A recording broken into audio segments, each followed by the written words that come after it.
자, 오늘은 주일입니다. 주일을 다른 말로 뭐라고 하죠? 거룩하고 복된 날. 하나님께서 세상을 창조하시고, 6일 동안 세상 일을, 창조하시던 일을 마치시고, 마지막 하루를, 7일째를 쉬셨는데, 그날을 안식일이라고 그래요. 안식일은 어떤 의미가 있냐면, 그날을 하나님께서 복되게 했다고 그랬어요. 복되게 하사, 그 복이 뭐냐면, 거룩하게 하셨다. 거룩하게 하시고. 그러니까 그날을, 오늘을 주일을 거룩하게 하셨다는 얘기예요. 근데 에스겔서에 보면, 에스겔서 20장 12절에 보면 사람들을 거룩하게 하기 위하여 주일을 주셨다고, 안식일을 주었다고, 안식일을 주어서 표징을 삼았다고, 이런 이야기를 하거든요. 잠깐 한번 읽어볼까요? 제가 찾아놓은 게 있거든요. 에스겔 20장 12절. 내가 그들을 거룩하게 하는 하나님인 줄 알게 하려고 내 안식일을 주어 그들과 나 사이에 표징을 삼았더니, 이런 말씀이 있어요. 그러니까 세상에서 6일 동안 살면서 세상 때가 묻었을 거 아니에요. 살다 보면 이런저런 일들을 겪게 되잖아요. 그래서 마음도 상하는 일도 생기고, 어, 이제 영적으로 많이 흐려지게 되거든요. 사람이 주일날에 하나님의 말씀을 받아서 이렇게 내가 이렇게 거룩하게 살아야지, 이렇게 살아야지 결심하는데, 다시 세상으로 돌아가서 6일을 살다 보면은, 응? 6일을 살다 보면은 다시 세상에 때들이 조금씩 묻게 된다는 거예요. 그래서 7일째 되는 날은 우리가 교회에 나와서 이렇게 하나님 앞에 예배를 드림으로 인해서 그 말씀으로, 하나님의 말씀으로, 하나님이 부어주시는 새 영으로 말미암아 다시 거룩하게 된다는 얘기예요. 거룩하게 된다고 그렇게 써 있잖아요. 내가 안식일을 주어 그들과 나 사이에 표징을 삼았다. 거룩하게 하려고, 거룩하게 하려고 내 안식일을 주어서, 이런 말씀이 있어요. 그래서 오늘 주일은 그래서 거룩하고 복된 날이라고 하는 거예요. 자, 오늘 이삭에 대한 이야기를 하려고 합니다. 아브라함의 독자 이삭을 하나님께 드림으로 인해서 하나님께 드려진 바 된 사람이 되었어요. 이삭은 제물이 되었어요. 근데 이 이삭의 이야기는 생애가 아주 짧고, 그가 많은 행적을 그렇게 기록하지 않았어요. 성경에. 왜 그러냐면 이삭은 그의 삶 자체가 아주 간단 명료해요. 예수님의 모형이기 때문에.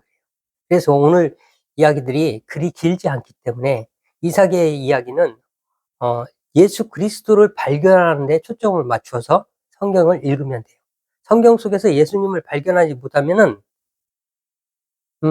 그거는 성경을 읽는 게 아니에요. 그럼 뭐냐? 글자를 읽는 거예요. 성경을 읽는다는 거는 창세기 1장 1절부터 요한계시록 마지막 장까지, 마지막 절까지, 끝까지, 성경의 처음과 끝까지 예수님을 발견하고, 하나님께서 예수님을 통해서 우리에게 어떤 일을 하셨는지를 발견하지 못하면 그건 성경을 읽는 게 아니에요. 하나님께서는 곳곳에 예수 그리스도를 심어놨어요.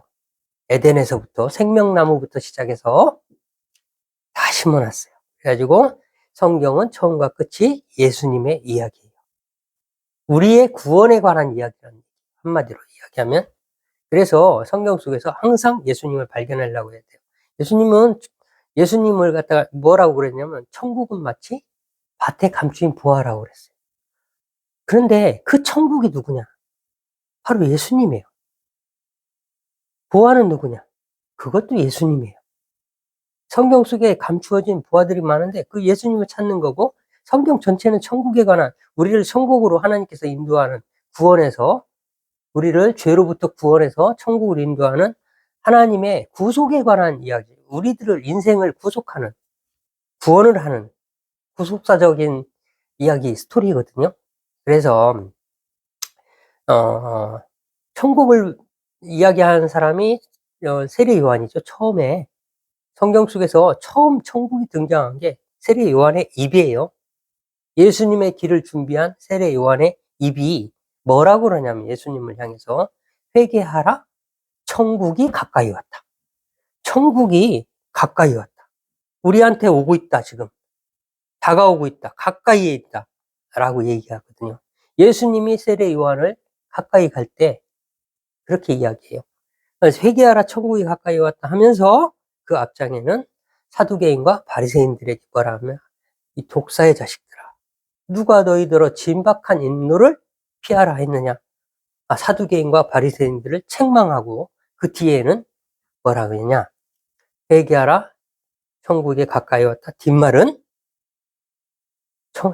회개에 합당한 열매를 맺으라고 이야기해요. 한마디로 이야기하면 예수님을 천국이라고 표현하고 빨리 천국에 들어가려면, 예수님과 함께 하려면 회개를 하고, 회개란 말은 후회한다는 얘기가 아니에요. 지난 날을 후회하는 것을 회개하라고 생각하는데 전혀 아니에요. 성경에서 이야기하는 회개는 지난 날을 뉘우치는 데서 그치는 게 아니라 개자가 고칠 개자예요. 회개. 지금부터는 다른 삶을, 고친 삶, 변화된 삶, 그리스도로 말미암아 변화되고 하나님, 예수님과 연합한 삶을 사는 그러한 모양을 갖다 회개라고 합니다. 그래서 예수님께서는 보이지 않지만 세상을, 천지를 창조할 때부터 말씀이 창조하셨잖아요. 그때부터 곳곳에 예수 그리스도의 행적을 갖다가 밝혀놓은 게 성경이에요. 그래서 그거를 깨달은 사람들은 그렇게 써요. 말씀이 육신이 되어 우리 가운데 거하시니. 이 세례 요한이 아니고 이건 사도 요한, 예수님의 제자 요한이에요. 그렇게 이야기하는 것이에요. 다 예수님의 이야기였더라. 이런 결론에 도달하게 돼 있습니다. 성경을 보다 보면. 자, 이삭의 이야기가 매우 짧기 때문에 공부한다는 개념으로 예습이나 복습이라는 차원에서 한번 이야기를 해볼까요? 예습을 먼저 들어가겠습니다. 예습은 앞으로 일어날 거예요. 앞으로 배울 거에 대한 이야기예요. 자, 힌트를 드리겠습니다. 짤막한 힌트. 질문이죠, 질문. 질문 속에 있는 힌트죠. 이런 이야기들이 앞으로 전개될 거다라는 거를 제가 말씀드리기 위해서, 잠깐 저기를 드리는 거예요. 팁을 드리는 거예요. 이 다음에 이삭의 이제 아이들이 나오는데, 두 쌍둥이가 나옵니다. 두 명이 나오는데, 에서와 야곱이에요. 근데 야곱이 에서의 장자권을 뺏게 되는데, 이삭이 모르고 이삭이 야곱을 갖다가 장자로 인정하는 결과를 초래하는 일이 생기는데요. 축복을 해주는데요. 장자의 축복을 해주는데, 이삭이 두 가지를 보고 야곱을 장자로 인정합니다. 자기의 뜻과 상관없이 인정하게 돼 있어요. 하나님의 뜻이 거기에 맞춰져 있었기 때문에 그렇게 되는 거예요. 큰 자가 작은 자를 섬기겠다는 예언이 이루어지는 거죠. 그러면은 야곱의 두 가지, 무엇을 보고 이삭은 장자의 권리를 축복을 했을까요? 두 가지가 있어요. 두 가지. 장자를 확인하는 두 가지가 있었어요. 얘가 장자구나 라고 확인하는 두 가지. 첫 번째는 별미예요. 별미. 리브가, 어머니가 만들어준 별미. 두 번째는 팔에 있는 털이었어요. 털. 자, 두 가지가 의미하는 게 뭘까요? 거기서도 예수님을 찾아봐야 되지 않을까요? 별미란 어떤 짐승이 죽어가지고 잡혀가지고 만들어진 음식이잖아요. 먹는 거잖아요. 예수님을 있는 내 피니, 있는 내 살이니 먹으라고 했잖아요. 유월절 어린 양도 마찬가지예요. 어린 양을 잡아서 문설주에다 피를 바르고 다 먹어야 돼요. 제사도 마찬가지예요. 구약의 모든 제사들이 제물을 드리기만 하는 게 아니라 그걸 다 먹어야 돼요. 말씀, 예수님이 구유에서 태어났잖아요. 말구유. 먹이, 우리의 먹이로 오신 거예요. 그래 생명의 양식이라고 해요. 하나님의 말씀을 먹는 거를. 이 성경을 생명의 양식이라고 하잖아요. 이 성경이 말씀이고, 말씀이 육신이 되어서 우리 가운데 거한 게 예수님이고, 예수님이 이렇게 해놓으신 거를 적어 놓은 게 성경이고, 그러니 곧 하나님이시요, 성경이 하나님이시니까 예수님이신 거고, 그런 거예요, 원리가. 이게 다 하나예요. 창세기에서 요한계시록까지 하나예요. 그 하나의 통로는 예수님이에요. 성경을 구약에서 예수님을 발견 못하면 성경은 글자로 읽는 거예요. 예수님을 꼭 발견하는 마음으로 자꾸 이게 무슨 뜻이죠? 도대체 이게 무슨 말이죠? 이렇게 해야 그 속에서 예수님을 만날 수가 있는 거예요. 안다는 건 곧 만난다는 거예요. 예수님은 안 보이시는 영적인 분이시잖아요. 지금 우리 곁에 없잖아요. 예수님이 만약에 육신을 입고 우리한테 거하면은 어떤 한 사람하고만 지금 얘기하고 있을 거 아니에요. 손오공이 아니잖아요, 예수님은. 여기에 계시다면 다른 곳에는 없는 거잖아요, 육신을 입고. 그래서 예수님이 하늘나라로 가면서 뭐라고 그래요? 내가 하늘로 가는 게 유익하다. 하늘로 가 있기 때문에 모든 곳에 지금 전 세계에 드려지는 교회, 예배, 하나님을 부르짖는 사람들과 함께 할 수 있는 거예요. 하늘에 계시기 때문에. 그래서 아까 천국은 마치 밭에 감추인 회개에 합당한 열매, 회개에 합당한 열매. 이 얘기 중에서 제가 생각나는 게 있어요. 회개에 합당한 열매를 맺으라는 말은 아주 우리한테는 공의적인 단어예요. 하나님의 놀라운 은혜예요. 왜 그런지 알아요? 자, 어떤 사람은 성경을 봤을 때 깨닫기도 하고, 어떤 사람은 이런 깨달음을 얻고, 어떤 사람들은 머리가 좋아서 성경을 다 외우는 사람도 있고, 어떤 사람은 학벌이 좋아서 더 이런 거에 대해서 많이 배웠기 때문에, 머리가 좋고 많이 배웠기 때문에 이해도가 빠르고, 이게 무슨 말인지 이해도가 빠르고. 근데 하나님께서는 그거 아는 것을 믿음이라고 하지 않는 거예요. 아는 것을.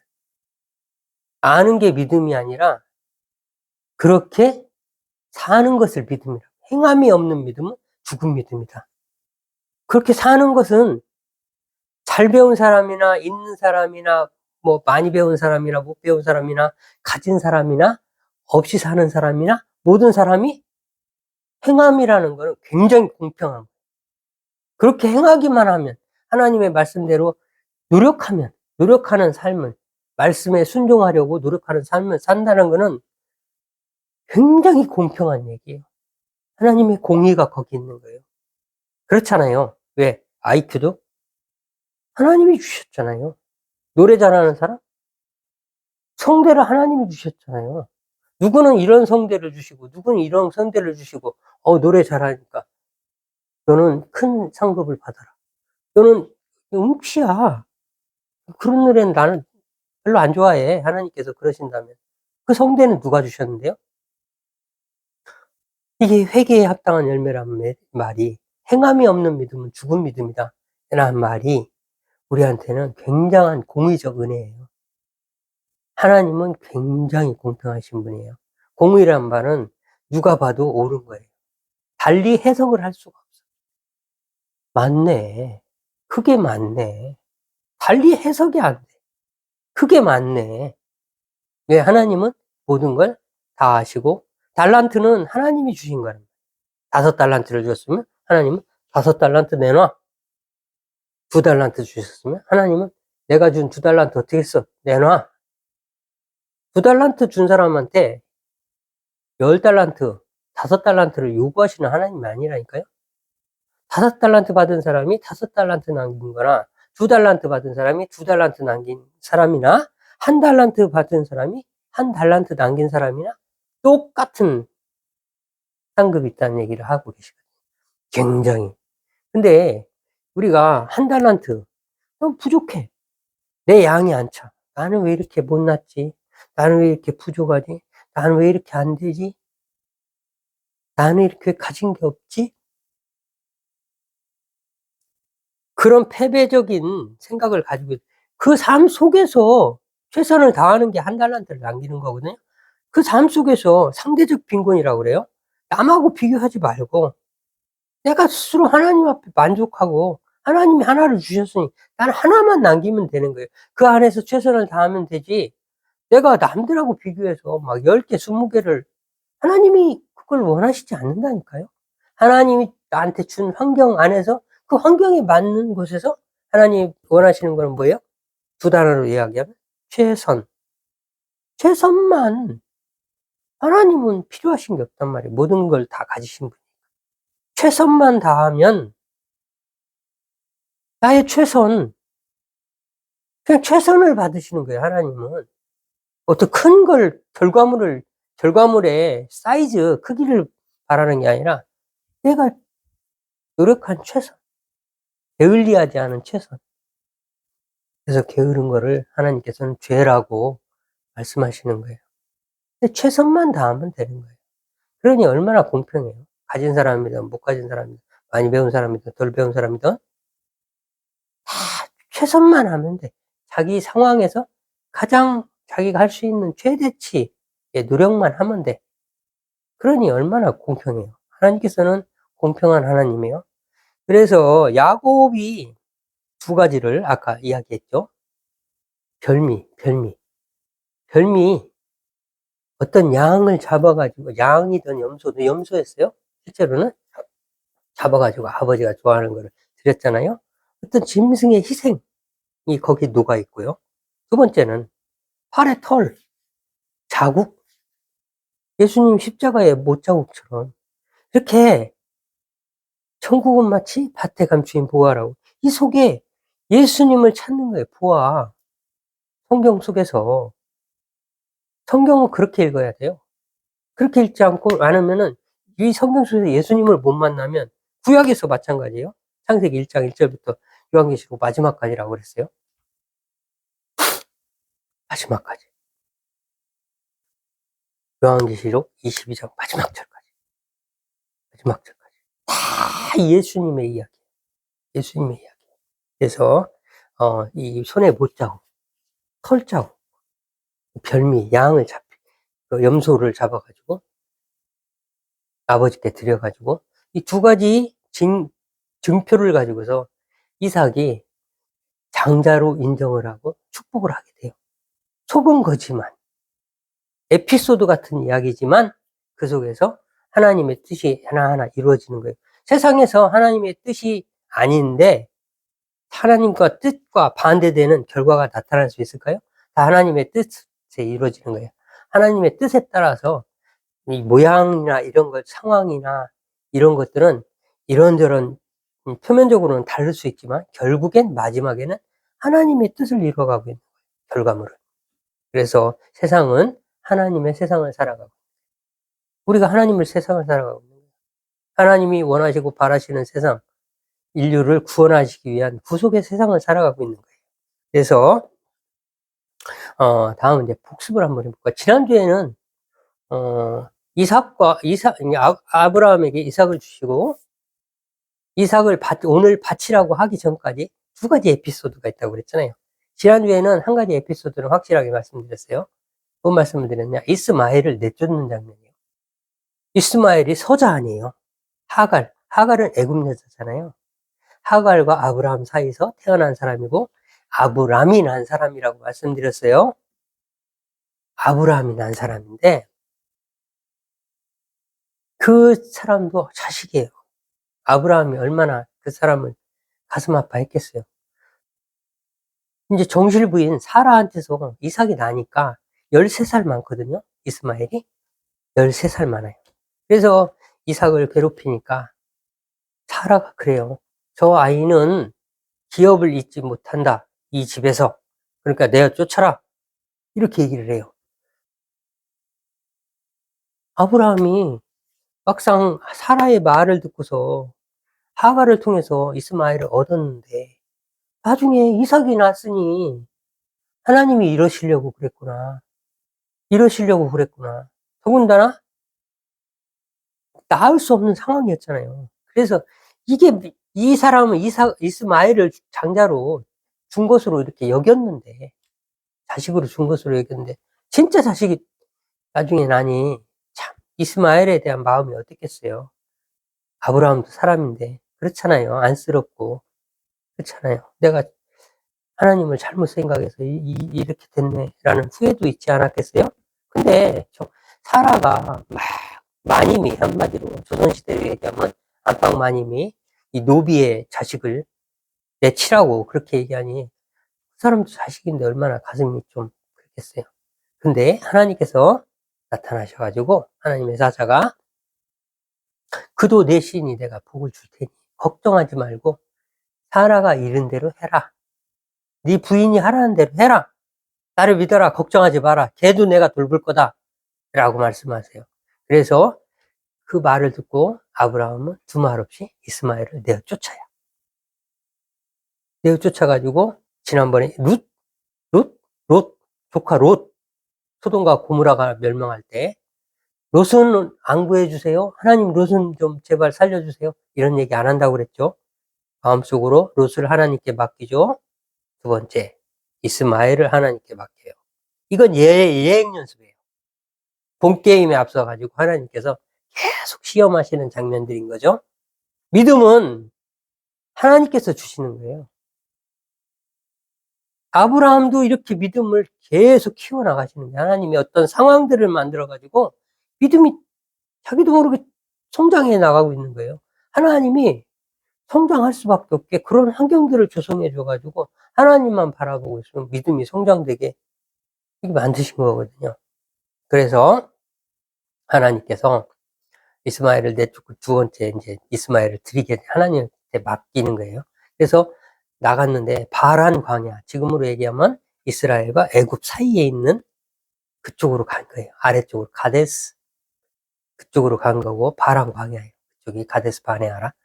그 옆쪽으로 해서 그 아래쪽으로 해서 그러니까 네게브 사막이라고 그래요. 지금으로 얘기하면 그 사막 쪽으로 광야 쪽으로. 그래서 거기서 하갈이 가다가 물이 떨어져 가지고 죽게 생겨 가지고 슬피 우니까 하나님의 사자가 또 나타나요. 하나님의 사자가 하갈이 임신했을 때도 이스마엘이란 이름을 지어주고 복을 주겠다고 하고요. 약속을 하고 두 번째로 또 나타나요.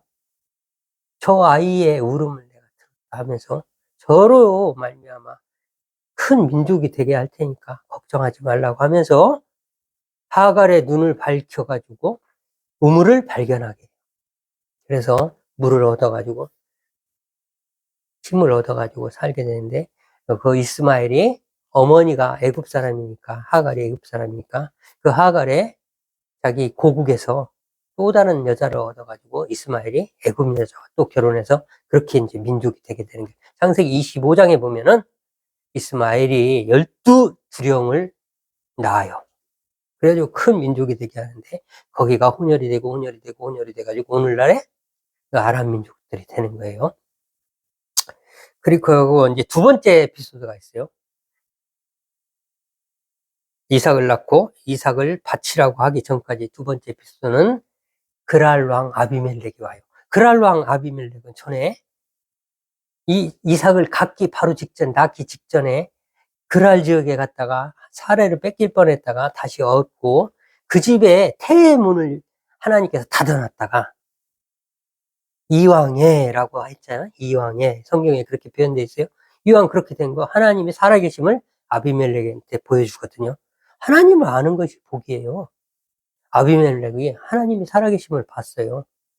그래가지고 있는데 그랬던 부엘세바로 갔던 아브라함이 자식을 낳았다는 거예요. 100살이 넘었는데 100세. 그리고 큰 잔치를 젖을 떼면서 큰 잔치를 베풀었다는 말을 듣고 와요. 와가지고 축하해 주려고 왔겠죠. 와가지고 서로 맹세를 해요. 그래가지고 그래서 그곳을 부엘세바라고 하는 거예요. 맹세의 우물이라고 하는 거거든요. 그 지역의 이름을.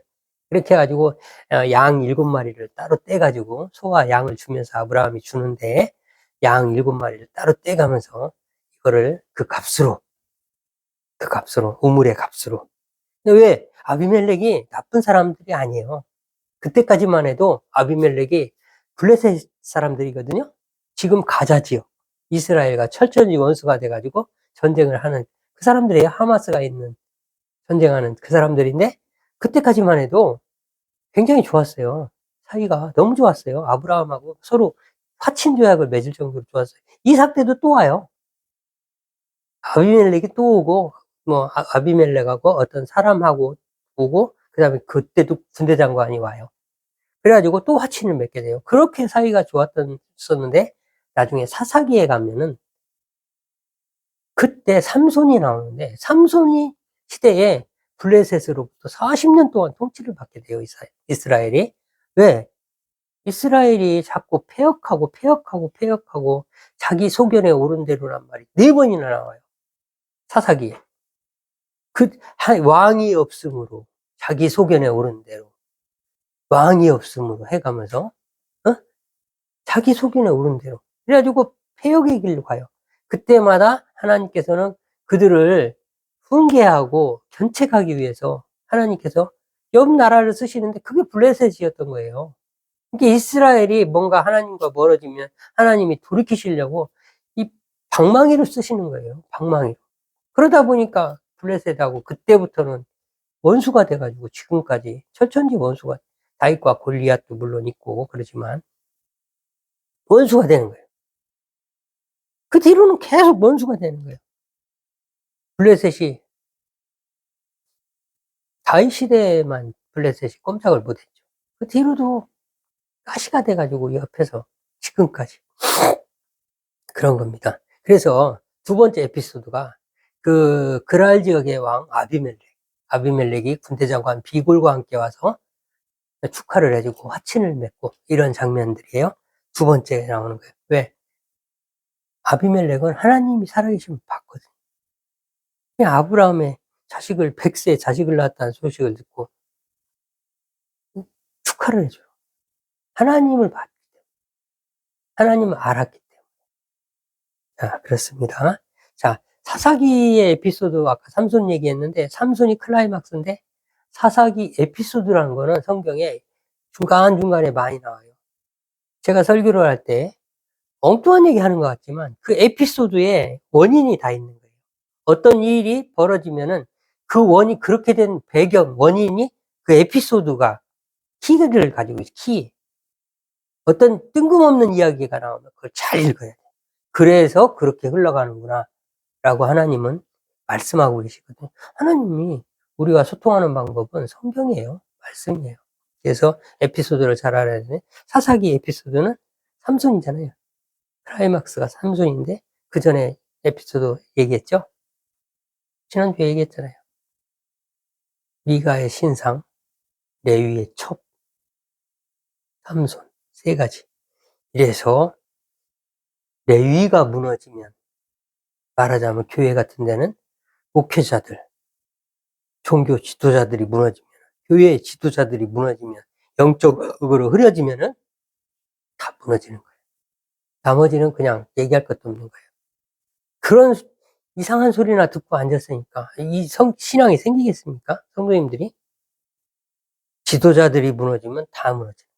나라도 마찬가지, 제국도 마찬가지. 그렇습니다. 그래서 복습은 지난주에 한 얘기는 여기까지 하고요. 왜 이야기를 이렇게 길게 했냐? 이삭의 이야기가 많이 없어요, 성경 속에서. 이삭은 예수님의 확실한 모형이기 때문에. 이삭이 왜 예수님의 확실한 모형이냐? 그 5가지를 제가 추려봤어요. 그게 다예요, 이삭의 이야기는. 첫 번째는 언약의 자손이에요. 언약의 자손이지 언약 자체는 아니에요. 언약 자체는 누구예요? 그로부터 3,500년 뒤에 오실 예수님이죠. 예수님. 예수님이 언약 자체예요. 실체예요. 하나님의 언약의 실체. 메시아, 구세주, 약속, 한 씨. 그래서 오늘도 지금 보니까 뭐라고 그래요? 이삭한테도 그렇고 한 씨라고 계속 이야기하잖아요. 이삭을 제물로 드리고 멈추라고 한 후에 내가 나를 믿는 줄을, 내가 나를 경외하는 줄을, 경외란 말은 뭐라고 그랬어요? 존경과 하나님에 대한 두려움, 하나님을 무서워하는 마음, 그분 앞에. 그 2가지가 존경과 두려워하는 마음, 같이 있는 공존하는 마음을 경외라고 그랬죠. 내가 나를 경외하는 줄을 내가 이제 알았다 하면서 한 씨, 내 씨로 말미암아 천하가 만민이 복을 받게 해주겠다. 이런 이야기를 하죠. 그 씨란 얘기는 결국엔 예수 그리스도를 이야기하고 있는 거예요. 그 언약이 그 씨를 향해서 가고 있는 거예요. 역사가 흘러가는 거예요. 두 번째는 모리아산이라는 데가, 자, 이거 보시면 알겠지만, 자, 22장 4절 한번 보세요. 제3일에 라고 돼 있죠? 그러니까 아브라함은 이삭을 이미 드리기로 작정하고 마음에 이미 죽인 거예요. 마음에. 출발할 때 하나님이 그렇게 했으니까 이미 자기는 드려진 거예요. 이미 마음은. 뭐 중간에 뭐 흔들렸거나 아니면 얼마나 갈등이 많았겠냐. 그건 인본주의적 사고예요. 성경은 아브라함은 드렸어요. 이미 드렸어요. 그리고 제3일, 3일 있다가 순양이 수풀에 뿌리 걸린 순양을 발견하면서 다시 얻게 되는 거예요. 이삭을. 응? 마음속으로 드렸는데 3일 있다가 예수님이 3일 만에 부활하시잖아요. 그런 거를 그리고 있는 거예요. 예수님의 이야기를 지금 계속 하고 있는 거예요. 아브라함과 이삭을 통해서 하나님과 예수님의 이야기를 하고 있는 거예요. 하나님과 예수님이 그렇게 해서 우리를 구원했다. 구원할 거다. 앞으로 한 씨를 통해서 이런 구원을 이뤄낼 거다. 그 씨로 말미암아 많은 다 복을 받게 될 거다. 그 이야기를 하고 있는 거예요. 자, 그 다음에 세 번째는 번제를 드리는데 그 나무를 자기가 지고 올라가요. 어디 볼까요? 3절이에요, 3절. 일찍이 일어나 나귀 한 장을 지고 두 종과 그 아들을 이삭을 드리고 번제에 쓰려면 하나님 저기 일려주신 것으로 봤더니 6절이네요. 아브라함이 이에 번제나무를 가져다가 그의 아들 이삭에게 지우고 자기가 자기를 태울 나무를 지고 올라가요. 그 지고 올라가는데 그게 모리아산이에요. 모리아산. 모리아 지방에 있는 산이라고 그래서 모리아산이라고 그래요. 그게 아브라함이 살던 부엘세바로부터 3일 떨어져 있는 곳에 거기 가서 드리라고 그래요. 딱 3일 길. 3일을 짊어지고 가야 돼요. 그곳에서 하나님께서 걸어가 보니 3일 길이야. 딱 3일. 3일 만에 이삭을 다시 찾아가지고 돌아오게 되는 거죠. 그리고 네 번째는 아브라함이 정해준 신부하고 이게 오늘 저기 아까 20절에 2일 후에 라고 돼 있죠? 2일 후에 라고 돼 있잖아요. 2일 후에 바로 직후에 40세 결혼하는데 그 2일 후에 어떤 사람이 아브라함에게 알리어 이르기를 밀가가 당신의 형제 나홀에게 자녀를 낳았다 하였더라. 그러니까 메소포타미아에다 놓고 온 갈대아 우르죠. 우르에 놓고 왔던 그 형제의 손주가 나왔다는 거예요. 손주가 나왔는데 나홀이 자녀를 낳았다. 리브가란 이름이 없어요. 지금 누군가 자녀를 낳았다고 해요. 그 사람과 거기를 가가지고 그 사람과 혼인을 맺게 해줘요. 엘리에셀이라는 노예를 보내가지고 늙은 종을 보내가지고 거기서 어떤 사람을 택해서 데리고 오는데 이삭의 신부로 데리고 오는데 그게 리브가예요. 아까 얘기한 야곱을 이렇게 그 염소 고기를 줘가지고 만들어주고 손에 털을 입혀가지고 야곱을 장자권을 얻게 하는 장자의 축복을 받게 하는 엄마 그 리브가예요. 믿음의 엄마. 성경 보면은 여자를 통해서 예수 그리스도의 그 혈통이 이어가는 변곡점에 여자가 있어요. 밧세바는 여자가 아니에요. 성경은 밧세바를 얘기하지 않고 우리아를 얘기해요. 우리아의 아내라고 그래요. 밧세바라는 아내예요. 그래서 우리아가 이제 예수님의 족보에 들어오게 되죠. 우리아가. 다들 밧세바라고 얘기하는데 제가 본 성경은 우리아가 들어와 있어요. 예수님의 족보에. 우리아의 믿음이 들어와 있어요. 그리고 창세기에 보면은 햇사람한테서 그 헤브론에 있는 아브라함과 이삭과 야곱이 지금 언약의 조상이거든요. 3명이. 그 사람들이 묻히는 장소가 있는데 그 장소를 햇사람한테 써요. 햇족속한테서. 그래가지고 우리아가 햇사람의 후손이에요. 그게 하나님이 은혜로운 게 하나님의 긍휼은 말이죠. 너무 기가 막혀요. 아주 오래된 것도 그걸 잊지 않으시고 잊지 않으시고, 나의 백성들에게 베푼 은혜를 잊지 않으시고, 안 믿는 사람들도 마찬가지예요. 하나님 앞에 가서 보면 내가 어떻게 교회에 나왔는지 모르잖아요. 어떤 마음을 먹게 되었는지, 어떤 사람이 옆에 저기 했는지, 왜 그렇게 됐는지는 모르잖아요. 내막은 모르잖아요. 하나님 인생은 내 앞에 펼쳐진 것밖에 모르잖아요. 근데 나중에 알고 보면 어떤 연유가 있어서 하나님께서 그렇게 은혜를 베풀어 주셨는지 알게 되면, 아, 그게 그래서 그렇게 됐구나 하는 것을 알게 돼 있어요. 성경은 반드시 원인과 결과가 다 매칭이 돼 있어요. 그래서 그 다음에 하나님이 예수님한테 우리 보고 결혼하라고 그랬어요. 우리가 다 어린 양의 신부가 돼가지고, 요한계시록의 마지막 장면이 뭡니까? 20장이 21장 22장은 이제 정리고, 성경의 최종 정리고, 20장이 뭡니까? 어린 양의 혼인잔치에 참여하는 거잖아요. 우리가 그리스도의 신부가 돼가지고. 어린 양은 예수님이고, 우리가 믿는 사람들은 그리스도의 신부가 돼가지고 예수님과 하나가 돼서 하늘나라에 가는 거잖아요. 혼인잔치에 참여한다는 건 하늘나라에 들어가는 거잖아요. 자, 그거에 대해서 뭐라고 그랬냐면, 아담과 하와도 마찬가지로 연합의 비밀이 크다고 그랬어요. 사도 바울은. 그 속에 연합하는 비밀이 엄청난 비밀이 있다는 거예요. 천국에 들어가는 게 그리스도와 우리가 연합해서 내가 그리스도가 돼가지고 들어가는 거예요. 예수님이 돼가지고. 그래서 세례 요한을 예수님께서 뭐라고 그랬냐면, 천국에서 가장 큰, 아니, 여자가 낳은 자 중에 요한보다 큰 이가 없도다 하면서 천국에서는 아무리 소자라도 요한보다 크다. 이렇게 얘기하셔요. 왜? 예수님과 하나 됐기 때문에 우리가 예수님으로 다, 천국엔 예수님인 거예요. 다 예수님. 신랑이 예수님이니까. 우리는 신부가 돼서 예수님 안에 있는 사람들이에요. 그러니까 천국에서는 아무리 작은 사람이라도 예수님이기 때문에 요한보다 크다는 이야기를 하고 있는 거거든요. 그래서 이제 마지막으로, 예수님이 우리와 하나님이 예수님을 강제라기보다 하나님이 사람들과 우리와 결혼하게 시킨 거예요. 근데 예수님은 그걸 아무 말 없이 순종한 거예요. 그게 그리스도가 세상에 오셔가지고 십자가에서 피를 흘리시고 죽게 된, 십자가에서 하나가 되는 거고요. 다섯 번째는 30배, 60배, 100배 결실. 그 이스라엘 역사에, 물론 농사도 지었을 수 있지만 결정적으로 농사를 지은 이야기를 써놓은 거는 이삭밖에 없어요.